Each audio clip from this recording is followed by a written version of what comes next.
The Joe Rogan Experience. And they did it. People were mad in Hawaii over that movie Moana, which is my favorite movie. I've seen it 10 times. Why are the people mad? Well, some of them were mad, the activist sort. But and they said The Rock is Hawaiian. No, I know. No, he's the big guy. He's Pacific Islander. Oh, okay. But anyway. But he grew up in Hawaii, right? I can't remember the story. I believe he did. Oh, well, whatever. Yeah. He's fucking gorgeous. And so is Jason Momoa. Fuck. Momoa, yeah. Momoa. Yeah. God damn it. Anyway, so those are like, that's unreal. That is pulchritude. Yeah, for That's sure. male pulchritude right there. Some cheesecake and beefsteak and pulchritude. It's like, whoa, would you love to see them bare naked? Have you been paying attention to the controversy about building that new telescope in Hawaii? Oh, of course. I prayed against it. Did you? They came to me, this is something that shouldn't be told, so I'll tell it. And I said, don't worry about it, sis. I'm putting in the Jew 2 cents on this here. You don't want them to build a telescope? Well, not on the people's holy place. So I went out there and I done some prayers for direction. And it stopped 3 days later. And now it's back on, but all the people went up there. But I like to say to the people, I'm glad you got the telescope. I say this, and everybody hates me. It's okay, but I just have to say, maybe the telescope, which will be the new eye to behold the entire universe, which will create like a different kind of a human mind forever, maybe that should be there. I don't know. Well, but it's a that's very just something unique to think place about. in terms of where it sits in the world. Well, it's where Pele is. Right. That's where Pele was born. And the Hawaiian people, they say, they believe that they came out of that mountain, Right. And that's their what do you call it? Their genesis is that particular Mauna Kea. Mother Mountain. So they don't want anything built on there. Maybe there's some sort of a compromise, because the idea of that place is that it's in a very unique place on Earth to view the cosmos. Have you been to the Keck Observatory? I've never gone there because I should. It's amazing. It's amazing. The view up there. Take my grandkids. It changes your place, like your idea of your place in the world.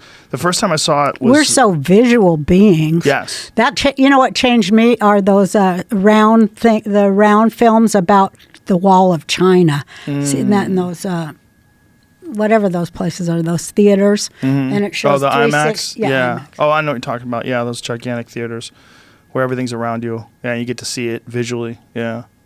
Well, the Keck, I've been to it a few times, but one time cool. I caught it perfectly where there was no moon out and the sky was clear, and it was unbelievably beautiful.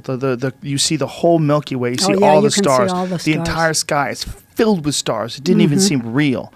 And it just makes you feel like you're looking through the windshield of a spaceship flying through the cosmos. Well, there's this app you can get to that will chart the stars for you, and it's so cool. And if you hold your phone up, which I float in my pool, and you hold it up there, and then you look, and it's like, there's this. Whatever they're called, I can't remember. I had a similar app. Maybe it's the same There's one. There's the constellation. Yeah. No, it's incredible. It is incredible. But there's nothing like seeing it. And yet all of that pales when it comes to me thinking about me.